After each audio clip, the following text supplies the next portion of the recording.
So let's discuss some of the economics questions this time for your GATE 2021 paper. The first question says a firm finds that the product that it produces, its own price elasticity for demand is 4. The firm is selling 2000 units per month at rupees 5 per unit and wish to increase the sale by 10%. It must change, so you have to find out the change in price. So elasticity would be minus change in quantity by change in price. So we know the elasticity is 4, the change in quantity is 10, and the price is unknown. So finding out the change in price, it would be minus 10 by 4, which is minus 2.5. So minus it denotes lowering the price. So lowering the price by 2.5 would be the right option here. A very direct question. The next is inflation increases the average level of prices. Definitely inflation means price rise, but that does not mean that the price would exceed the income. So the first statement is incorrect. But yes, money supply would be equal to MV would be equal to P into Y. What does that mean? That the quantity of money multiplied by the velocity of money would be equal to the price level into the total output, and therefore money supply grows at a higher rate than the real GDP would be the right option. So B alone would be the right option in this case. Very simple question and a very important question, and this is directly from the quantity theory of money that we have understood. The next question is based on the Marshall-Lerner condition. Now, under the Marshall-Lerner condition, what is important? We say nu x plus nu m should be greater than 1.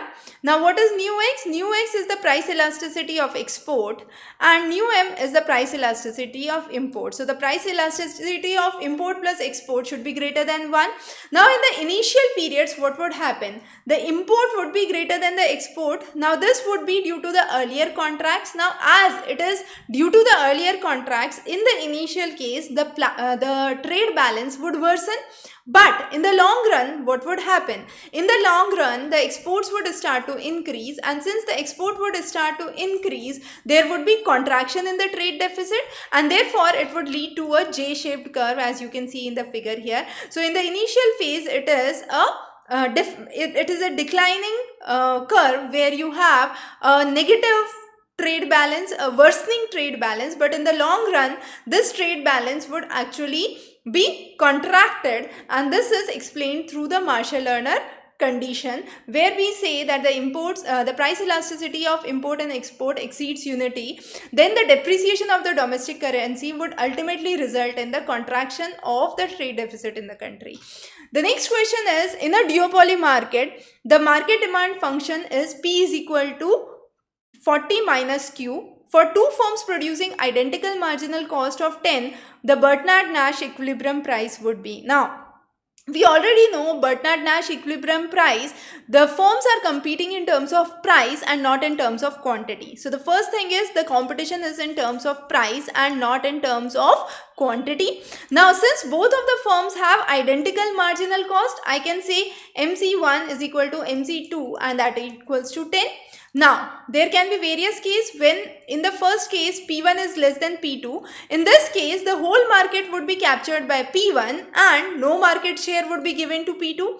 In the second case, P1 is greater than P2. In this, whole market share would be captured by P2. No market share would be given to P1. In the last case, P1 is equal to P2, where both the firms are producing identical marginal cost, and here whole market would be captured by both the firms equally, and therefore we would say P is equal to the marginal cost, and that would be 10. So 10 would be the right answer for this question. Again, a very direct question.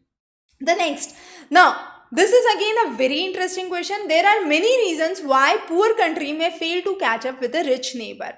Which of the following is not a reason? So read the question carefully first of all.